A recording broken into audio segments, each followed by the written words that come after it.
আপনার কি ভক্তির অভাব যে আপনি ভক্তির চরণ ধুলি পাবেন না? কিন্তু বাবা, গোবিন্দকে যে তার নিজের চরণ ধুলি দেবে এমন ভক্ত তো পাওয়া কঠিন বাবা।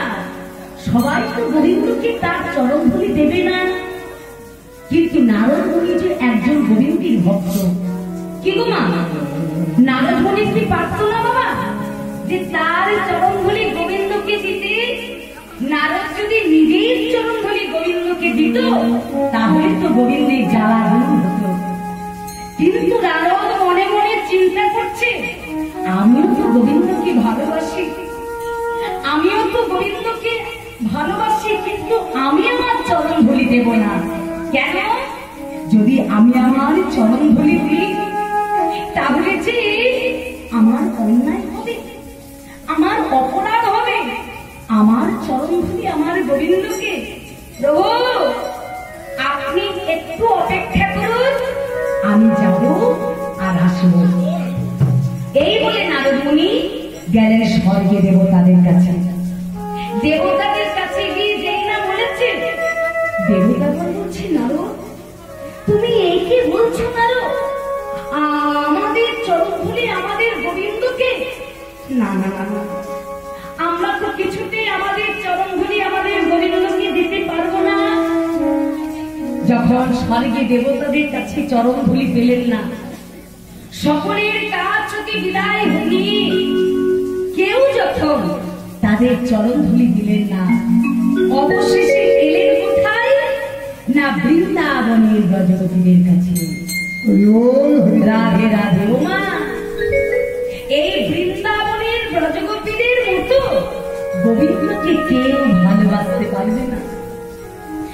এমন ভাবে গোবিন্দকে ভালোবাসতে কেউ পারবে না। কেন? গোপী কাদের বলে? গো শব্দে ইন্দ্রিয় আর পি শব্দে পীড়ন। যারা গোপনে তাদের সমস্ত ইন্দ্রিয়কে পীড়ন করতে পেরেছে, যদি সমস্ত ইন্দ্রিয়কে বাবা পীড়ন করতে না পারে তাহলে যে গোবিন্দের কৃপা লাভ করা যায় না। তাই নারদ মুনি এলেন কোথায় না বৃন্দাবনের ব্রজগোপীদের কাছে। যেই না ব্রজগোপীদের কাছে এসেছে, ব্রজগোপীরা শুনেছে এই কথা। ব্রজগোপীরা বলছে, নারদ নারদ আমাদের চরণ ধুলি নিয়ে যদি আমাদের গোবিন্দ ভালো হয়ে যায় তাহলে না, তুমি আমাদের চরণ ধুলি নাও, আমাদের যত অমঙ্গল হবে হোক, আমাদের যত অন্যায় হবে হোক, আমার গোবিন্দ তো ভালো থাকবে, আমাদের গোবিন্দের তো কোনো কষ্ট হবে না, আমাদের গোবিন্দের তো কোনো যন্ত্রণা হবে না। সেই দিন বৃন্দাবনের ব্রজগোপীগণ গোবিন্দকে নিজের চরণ ধুলি দিয়েছিলেন। বাবা, মীরাবাই বলেছিলেন একটা কথা, কি না বিনা প্রেম সে নাহি বলবে নন্দলালা। ওমা, আমরা যতই গোবিন্দকে ভালোবাসি, সকাল বেলায় উঠে ফুল তুলি মন্দিরে গিয়ে ভগবানের চরণে দিই, আমাদের মনের মধ্যে যদি গোবিন্দের প্রতি প্রেম না থাকে, ভালোবাসা না থাকে, তাহলে যে গোবিন্দ কৃপা লাভ করতে পারবো না। তাই সেই বৃন্দাবনের ব্রজগোপীগণ আমার গোবিন্দকে কত ভালোবাসে। মাগো, চন্দ্রাবলী এমন একজন ভক্ত ছিলেন বাবা, যে চন্দ্রাবলী গোবিন্দ ছাড়া আর কিছু জানতে নয়।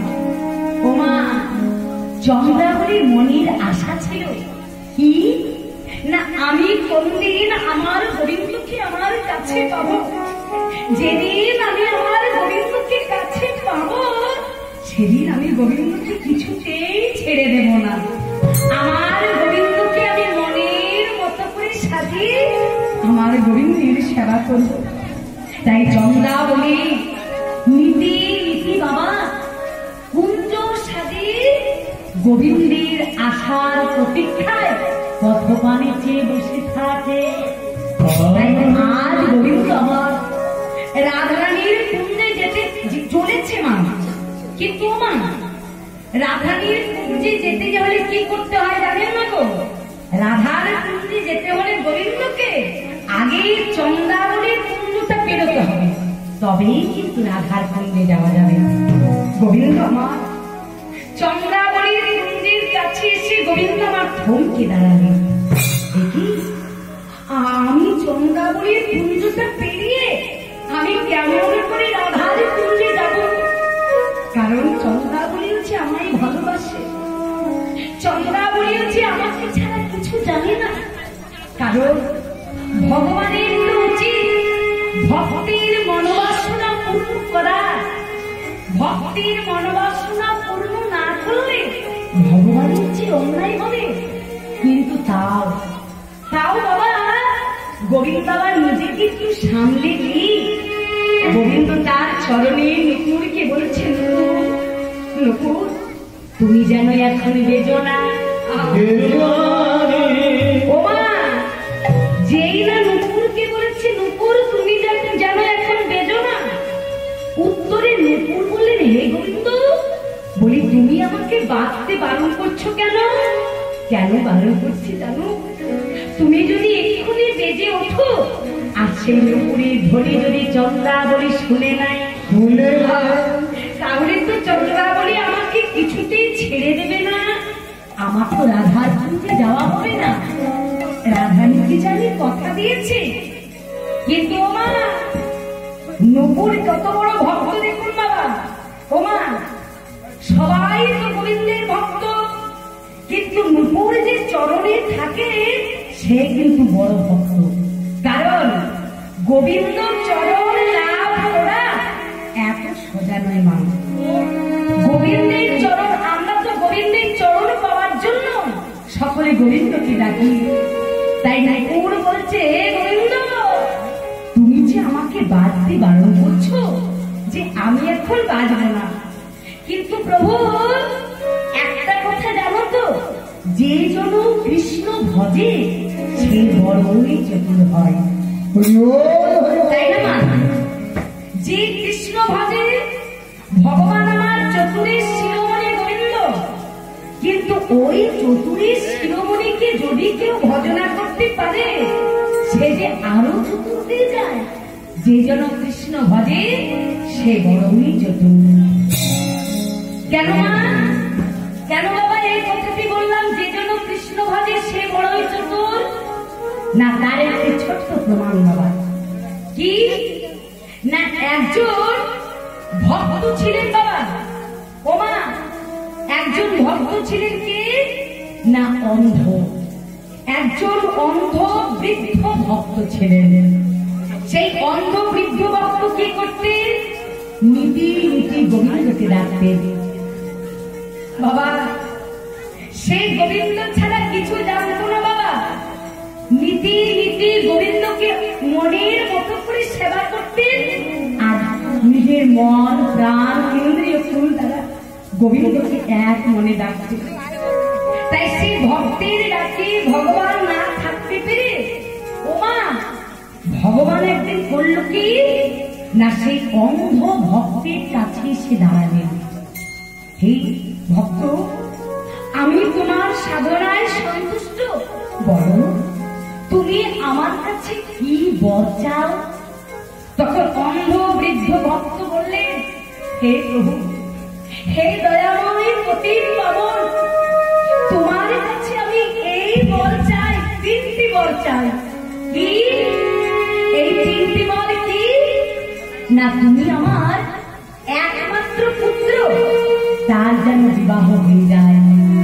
আর এই দেখো প্রভু, আমি তোমাকে পুরী গণের মধ্যে কেমন সেবা দিচ্ছি প্রভু, আমার থাকার মতো কোনো একটু জায়গা নেই, থাকার মতো একটু ঘর নেই, তুমি আমায় একটু ঘর করে দাও। আর কি না, দেখুন ভক্তমণ্ডলী, যেই না এই কথা বলেছে, আর আমি যেন দৃষ্টি শক্তি ফিরে পাই তোমাকে দেখার জন্য। রাধে রাধে। ওমা ভগবান বলছে, না এই তিনটি বর আমি তোমায় কিছুতেই দিতে পারবো না। কেন না, এই তিনটি বরের মধ্যে তুমি যে কোনো একটি বর আমার কাছ থেকে চেয়ে নাও। কিন্তু বাবা আমার কাছ থেকে যেই না 3টি বরের মধ্যে একটি বর, কিন্তু মা যে জন কৃষ্ণ ভজে সেই বড়ই চতুর হয়। যখন ভগবান কিছুতে 3টি বর দিতে চাইলেন না, তখন সেই বৃদ্ধ বলছে, প্রভু ঠিক আছে প্রভু, তুমি যখন আমাকে 3টি বর দেবে না, তাহলে আমি তোমার কাছে একটা বরই চেয়ে নিচ্ছি। কি বর? প্রভু তুমি আমাকে এই বর দাও প্রভু, আমি যেন সোনার সিংহাসনে বসে আমি নাতি নাতনিদের খেলা দেখতে চাই। রাধে রাধে। ওমা কি হলো গো? যে বৃদ্ধ ভক্ত 3টি বর চেয়েছে, সেই 3টি বরই ফিরে পেলেন। কেন? একটি বরের মাধ্যমে। আমি যেন সোনার সিংহাসনে বসে নাতি নাতনিদের খেলা দেখতে চাই। কি হলো বাবা? এই একটি বরের মাধ্যমে সে কিন্তু 3টি বরই পেয়ে গেল। দেখুন ভক্তমন্ডলী, আমি সোনার সিংহাসনে বসে, কি গো মা, কোটি কোটি ধন সম্পত্তি টাকার মালিক না হলে সোনার সিংহাসন পাওয়া যাবে না। আর সোনার সিংহাসনে বসে ছেলের বিয়ে না হলে তো নাতি নাতনিও পাওয়া যাবে না। তাহলে ছেলের বিয়েও হলো, নতুন সোনার সিংহাসনও পেল, বড় লোক হয়ে গেল। আর আমি দেখতে চাই, অর্থাৎ মাগো দৃষ্টি শক্তি না থাকলে সে যে কিছুই দেখতে পাবে না। তাই বললেন যে জন কৃষ্ণ ভজে সেই বড়ই চতুর। তাই চরণে নুপুর বলছে, হে গোবিন্দ, গোবিন্দ তুমি আমাকে বাঁচতে বারণ করছো, কিন্তু আমি যে তোমার চরণে থাকি, তুমি যে একবার চললে আমি যে বেঁচে উঠব। তাই আর নুপুর যেই না এই কথা বলেছে, গোবিন্দ আমি না বেঁচে থাকতে পারবো না। তাই গোবিন্দ আমার যেই না চন্দ্রাবলীর কুঞ্জটা বেরোতে যাবে, এমন সময় নুপুর ওমা যেই না নুপুর বেঁচে উঠেছে, আর সেই নুপুরের ধ্বনি শুনতে পেয়েছে না চন্দ্রাবলী। চন্দ্রাবলী সেই নুপুরের ধ্বনি শুনে কুঞ্জের বাইরে বেরিয়ে ছুটতে ছুটতে এসে দেখতে গিয়ে গোবিন্দমান চলে যাচ্ছে। তাই চন্দ্রাবলী কি করলেন গো? গোবিন্দকে যেতে দেখে চন্দ্রাবলী পিছন দিক থেকে এসে গোবিন্দের নয়নে চেপে নয়নে চেপে ধরিল, কোথা যাও বলে নয়নে চেপে ধরিল, কোথা যাও বলে নয়নে চেপে ধরিল, কোথা যাও বলে নয়নে চেপে ধরিল, কোথা যাও বলে মাগো যেই না চন্দ্রাবলী গোবিন্দের পিছন দিক থেকে এসে গোবিন্দের নয়ন চেপে ধরেছে, গোবিন্দ আমার চমকে উঠে বলছে, চন্দ্রা চন্দ্রা তুমি আজকার মতো আমাকে ছেড়ে দাও চন্দ্রা, আমি তোমায় কথা দিচ্ছি, আমি কাল এসে তোমার মনোবাসনা পূর্ণ করব। মা চন্দ্রাবলী বলছি, হে প্রাণনাথ, হে প্রাণবল্লভ, তুমি যে বলছে কাল এসে তুমি আমার মনোবাসনা পূর্ণ করবে, কিন্তু হে গোবিন্দ আমি তো জানি তুমি এই পথে যেতে করো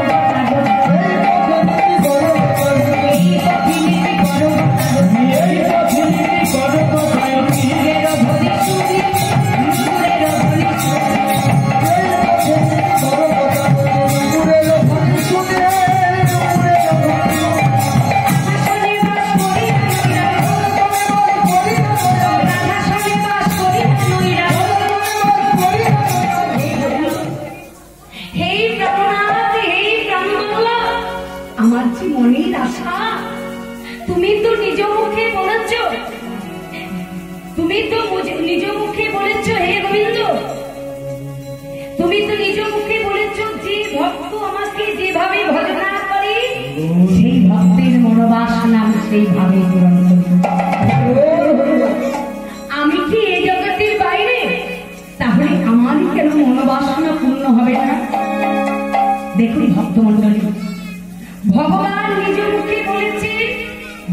কোন ভক্ত আমাকে অশ্রু সিক্ত নয়ন যদি ডাকতে পারে, সেই ভক্তির কাছে আমি না গিয়ে থাকতে পারি না।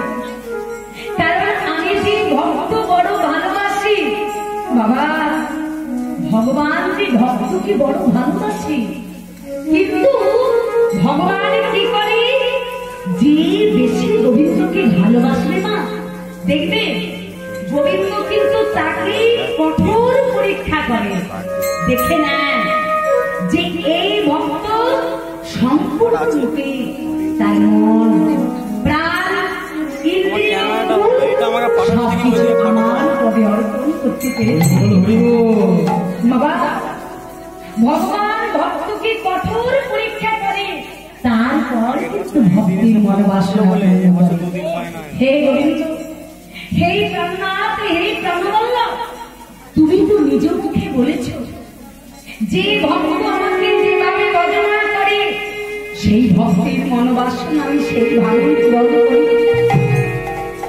তবে কি আমি এই জগতের বাইরে, তবে কি আমার মনোবাসনা পূর্ণ হবে না গোবিন্দ? হে গোবিন্দ, তুমি একটিবার আমার মনোবাসনা পূর্ণ করো গোবিন্দ।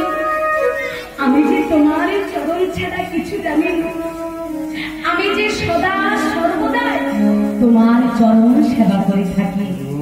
দেখুন বাবা, ভগবান ভক্তির কথা কাটতে পারলেন না, তাও চন্দ্রাবলী কি বলছি, চন্দ্রা আমি তো তোমায় বলছি কাল এসে আমি তোমার মনোবাসনা পূর্ণ করে যাব, তুমি আজকার মতো আমাকে ছেড়ে দাও, ছেড়ে দাও।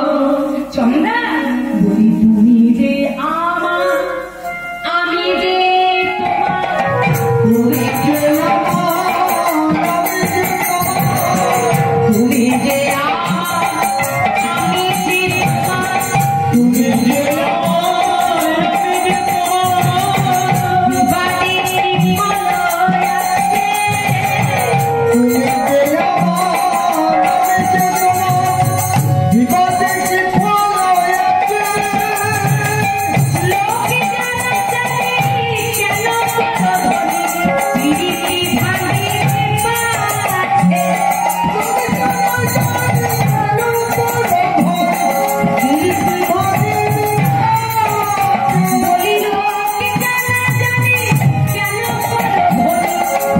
যে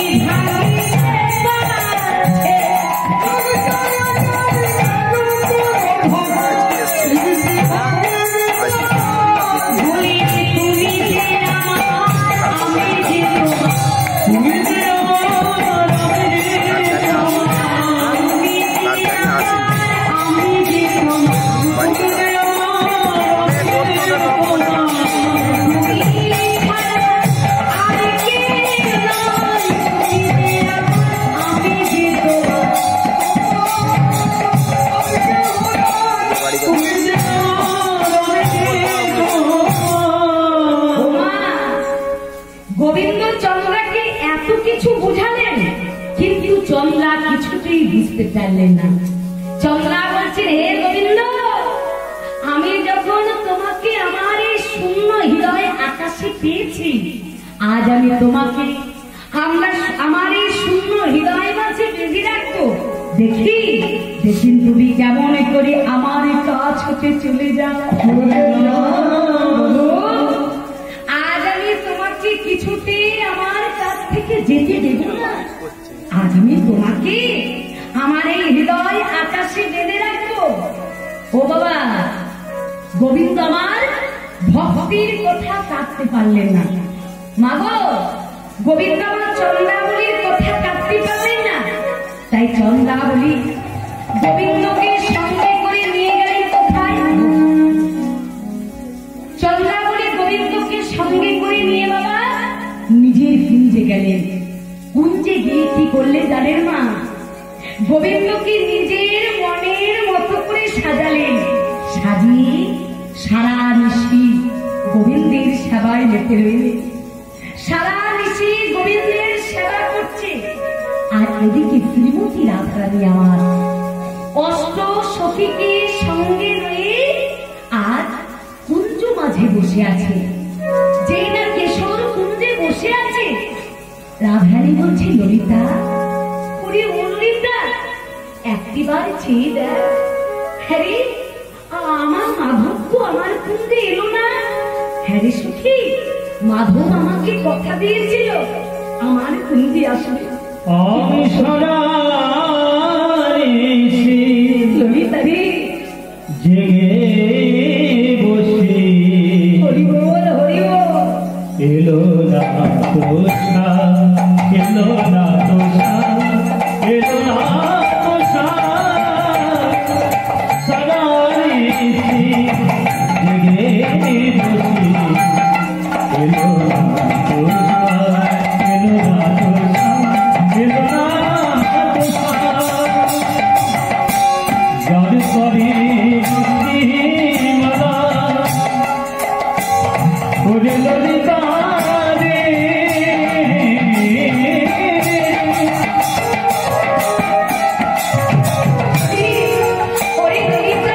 আমি যার সরি গাছি মালা, মালা হলো বড় জ্বালা, যার সরি গাছি মালা, আমার মালা হলো বড় জ্বালা, চন্দন ভালো লাগে না আমার, চন্দন ভালো লাগে না আমার, আমি সারা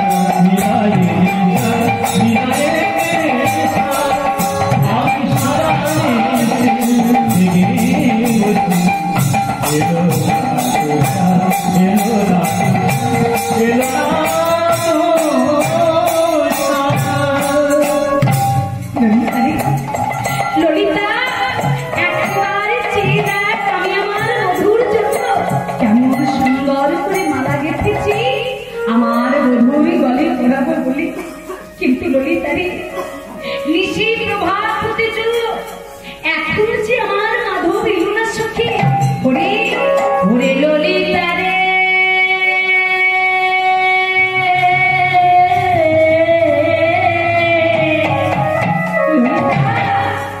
আমি মধুর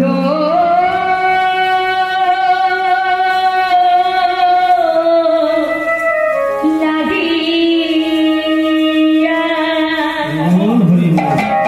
ওরে সেজ বিছাই গাঁথিল ফুলের মালা। ওরে ললিতা,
রাধে, তুমি একটি কেশর কুঞ্জ সাজাইয়ে রেখো, তোমার কুঞ্জে গিয়ে আমি মিষ্টি যাপন করব।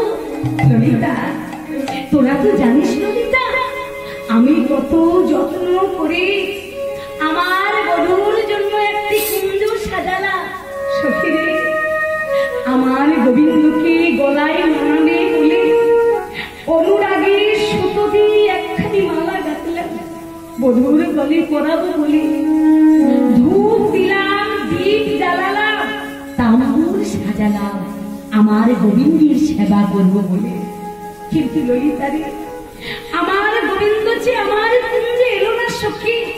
যা যা যা, এই কুঞ্জ আমার দরকার নেই। যার জন্য কুঞ্জ সাজানো সেই যখন এলো না, যা সখী তোরা এই কুঞ্জ এই যমুনার জলে ভাসিয়ে দিয়া। তখন ললিতা বলছি রাধে, বলি রাধে, বলি এখন গোবিন্দের সঙ্গে তোর অভিমান হচ্ছে তাই না? তুই এখন গোবিন্দের সাথে মান করছিস, কিন্তু রাধে, আমরা যে তোকে বারবার নিষেধ করেছিলাম ওই কালার বাসি স্বর তুই শুনিস না। ও হলো কুলনাশাবাসী, ওই রূপে তুই যাতে নয়ন না দিস তার জন্য আমরা তোর নয়ন ঝেঁকেছিলাম। কিন্তু সখীরে, তুই আমাদের কথা শুনিস নি, তার বাসি স্বর শুনলি, তার রূপে নয়ন দিলি। তবে রাধে, এখন আমরা যা বলছি তুই তাই কর। তোর মাধব তোকে কথা দিয়ে তোর কুঞ্জে যখন এলো না, তাহলে ওই মাধবের সাথে তুই আর কোনদিনও কথা বলবি না, ওই গোবিন্দের মুখপানি চাইবি না। মাধব এলেও তার সাথে কোনো কথা বলবি না। রাধে, এবার আমরা যা বলছি তুই তাই কর। রাধে, তুই এই কুঞ্জের মধ্যে মান করে বসে থাক। তাই দেখুন ভক্তমন্ডলী, শ্রীমতী রাধাজি আমার গোবিন্দের সাথে মান করে আধো ভবনে ঘুমটা টেনে কুঞ্জের মধ্যে মান করে বসে পড়ে তার সৌভাগ্য কেমন হয়েছে। কুঞ্জ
করে বসে আছে, আর ওদিকে প্রাণ গোবিন্দ আমার চন্দ্রাবলী করেছে কি বাবা, সারা ঋষি গোবিন্দের সেবা করছে। ও মা, গোবিন্দের সেবা করতে করতে, সারা ঋষি গোবিন্দের সেবা করতে করতে চন্দ্রাবলী করেছে কি জানেন না? গোবিন্দের চরণে মাথা রেখে চন্দ্রাবলী ঘুমিয়ে পড়ে। যেই না চন্দ্রাবলী ঘুমিয়ে পড়েছে, গোবিন্দ আমার ভাবলেন এই সুযোগে চন্দ্রাবলীর কুঞ্জ ত্যাগ করে আমাকে রাধার কুঞ্জে যেতে হবে, কারণ রাধারানীকে যে আমি কথা দিয়েছি। তাই গোবিন্দ আমার করলেন কি, চন্দ্রাবলীর কুঞ্জ ত্যাগ করে এসে দাঁড়ালেন রাধারানীর কুঞ্জে। বাবা, যেই না রাধার কুঞ্জে দাঁড়িয়েছে, ও মা, গোবিন্দকে কেউ চিনতে পারবে না। কেন না, চন্দ্রাবলী গোবিন্দকে এমন ভাবে সাজিয়ে দিচ্ছে নিজের মনের মতো করে, গোবিন্দকে কিন্তু চেনার উপায় নেই। তাই যেই না গোবিন্দ আমার রাধার কুঞ্জে দাঁড়িয়েছে, ললিতা বলছেন, বলি কে কে হে তুমি? বলি চন্দ্রা, ললিতা তুমি আমাকে চিনতে পারছো না ললিতা? আমি তোমাদের শ্যাম। ও, তুমি আমাদের শ্যাম? তা আচ্ছা শ্যাম, বলি তোমার আসার কথা ছিল কখন? কেন রাত্রে আর এলে সকালে? ছি ছি ছি বধূ, বলি তোমার লজ্জা করে না? তোমায় দেখে আমাদের কি মনে হচ্ছে জানো? তোমায় হেরে শ্যাম কেন হে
ললিতার এত বড় সাহস, গোবিন্দকে কিনা বলছে লম্পট। কিন্তু মা, এই লম্পট কথাটির অর্থ কি আমাদের আগে জানতে হবে। তাই লম্পট কথাটির অর্থ কি জানেন না? লম মানে হচ্ছে পৃথিবী, লম মানে হচ্ছে পৃথিবী, আর পট মানে কি? চিত্র বা ছবি। তা বাবা, এই পৃথিবীর মধ্যে শ্রেষ্ঠ ছবি কার? ভগবান শ্রীকৃষ্ণ। কারণ ভগবান শ্রীকৃষ্ণের উপর আর যে কেউ নেই। তাই এই পৃথিবীর মধ্যে যার শ্রেষ্ঠ ছবি তাকেই বলছে লম্পট। তাই ললিতা বলছেন, ওহে লম্পট, তুমি এখনো রাধার কুঞ্জে দাঁড়িয়ে আছো? যাও যাও যাও, তুমি এখান থেকে চলে যাও। তখন গোবিন্দ আমার বলছে, ললিতা ললিতা, আমি বড় ভুল করেছি ললিতা, কিন্তু ললিতা আমি একটিবার রাধারানীর সাথে দেখা করে আমি রাধার কুঞ্জ ছেড়ে চলে যাব। ললিতা, তুমি একটিবার আমাকে রাধারানীর সাথে দেখা করতে দাও। ললিতা বলছে, হ্যাঁ, ওই দেখো তোমার রাধারানী কুঞ্জের মধ্যে মান করে বসে আছে। তখন গোবিন্দ আমার রাধারানীর কাছে গিয়ে বলছেন, হে প্রেমময়ী রাধে, আমি জানি তোমার চরণে আমি অনেক অপরাধ করেছি। আমি তোমাকে কথা দিল, আমি তোমাকে ক্ষমা করে একটিবার নয়ন মিলে যাও, কারণ তুমি ছাড়া আমার এই জীবনে কি কাজ। সত্যই মাগো বাবা, গোবিন্দ রাধাকে ছাড়া আর কিছু জানি না বাবা। গোবিন্দ আমার বলছি, জানো আমি রাধাকে কতটা ভালোবাসি। ওমা, যদি কোনো ভক্ত রাস শব্দটি উচ্চারণ করে, গোবিন্দ আমার সেই ভক্তের পিছনে গিয়ে দাঁড়ায়, কখন সেই ভক্ত ধা শব্দটি উচ্চারণ করে। কারণ রাধারানী, গোবিন্দ আমার রাধারানীকে যে এত ভালোবাসত, তাই বলছে, রাধে তুমি একটিবার নয়নে মিলে যাও। রাধে, রাধে তুমি একটিবার আমার সাথে কথা বলো। রাধে, রাধে তুমি আমার কানে একটিবার চাও। রাধে, তুমি ছাড়া যে আমার এই জীবনে আর কেউ নেই। তুমি যদি আমার সাথে কথা না বলো, তাহলে আমি তোমার কুণ্ডে ঝাঁপ দিয়ে আমি প্রাণ ত্যাগ করব।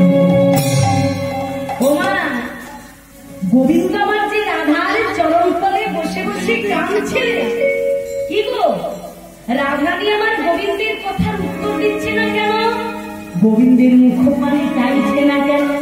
রাধে রাধে ও বাবা, কারণ কৃষ্ণময়ী কৃষ্ণ যার অন্তর বাহিরে, যাহা যাহা নেত্র পড়ে তাহাই কৃষ্ণ শুনে।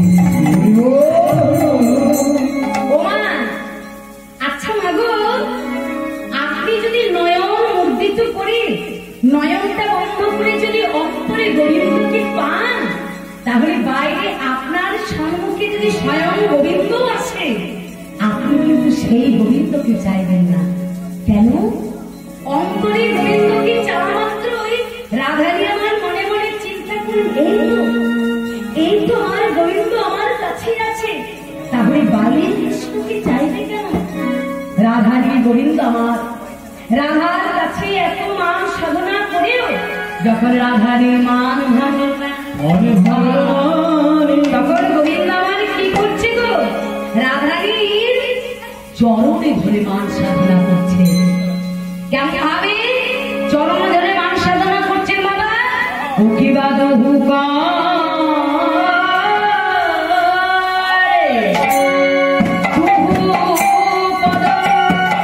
ধরে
বলে ধরণী লুটায়। মাগো, অন্তরে রাধারানী আমার গোবিন্দকে দর্শন করছে, তাই বাইরের কৃষ্ণকে আর রাধারানী আমার চাইছেন না। তখন গোবিন্দ আমার বলছে, রাধে এইবার আমি বুঝতে পেরেছি তুমি তো অন্তরে আমাকে দেখছো, তাই আমি যে তোমার সামনে দাঁড়িয়ে আছি তুমি আমাকে দেখতেও পাচ্ছ না। তাই এইবার গোবিন্দ আমার কি করলেন না, রাধারী সেই অন্তরের কৃষ্ণকে হরণ করে নিলেন। ও বাবা দেখুন ভক্তমণ্ডলী, যিনি জগতের ঈশ্বর, যিনি জগতের ভগবান, ও বাবা সেই গোবিন্দ কিনা রাধারীর চরণ ধরে মান সাধনা করছে। ও মা, রাধারীর চরণ ধরে মান সাধনা করছে। যে কথাটি বাবা ভক্ত কবি জয়দেব তার গীত গোবিন্দম গ্রন্থে লিখতে পারে। বাবা জয়দেব গোস্বামী তার গীত গোবিন্দম গ্রন্থে ভগবানের 10 অবতারের কথা বর্ণনা করলেন। কিন্তু বাবা একদিন জয়দেব গোস্বামী পদ্মাবতীকে বলছি, পদ্মা গো, আমি কেমন গীত গোবিন্দ রচনা করেছি তুমি শুনবে পদ্মা? তাই জয়দেব গোস্বামী পদ্মাবতীকে শোনালেন। স্মরণ গরল খণ্ডন মম শীর্ষি মণ্ডল। কিন্তু বাবা পরের কথাটি আর লিখতে পারলেন না। রাধে রাধে, পরের কথাটি আর লিখতে পারলেন না। কেন না, জয়দেব মনে মনে চিন্তা করছে, না না না, এই পরের কথাটি আমি কেমন করে লিখব? যিনি স্বয়ং ভগবান, সেই ভগবান কিনা রাধারানীর চরণ নিজের মস্তকে নেবে? না না, এই কথাটি আমি কিছুতেই লিখতে পারবো না। তাই আর পদ্মাবতীকে বলছেন, পদ্মা গো, আমার পরের শ্লোকটা মনে পড়ছে না, তাই আমি স্নান করতে চললাম। জয়দেব গোস্বামী স্নান করতে গেলেন। যেই না স্নান করতে চলে গেছে নজর নদীতে বাবা, এদিকে প্রাণ গোবিন্দ আমার ভক্তির অসম্পূর্ণ শ্লোকটি সম্পূর্ণ করার জন্য জয়দেবের দেশ ধারণ করে এলেন পদ্মাবতীর কাছে। পদ্মাবতীর কাছে এসে বলছেন, পদ্মা পদ্মা পদ্মা পদ্মা। পদ্মাবতী বলছেন, একই স্বামী, আপনি স্নান না করে চলে এলেন? পদ্মা, আমি যেই না অর্ধপথে গেছি আমার শ্লোকটা মনে পড়ে গেছে। তাই পদ্মা, আমি আর স্নান করতে যাব না, তুমি আমাকে স্নান করিয়ে কিছু সেবা দাও, সেবা করে তারপর আমি শ্লোকটা সম্পূর্ণ করি। তাই জয়দেব গোস্বামীকে পদ্মাবতী স্নান করালেন ভগবানকে। স্নান করিয়ে করলেন কি, অন্ন ব্যঞ্জন পাত্রে সাজিয়ে ভোজন করাতে বসালেন। যেই না জয়দেব গোস্বামী ভগবান সেবা করেছি, সেবা করি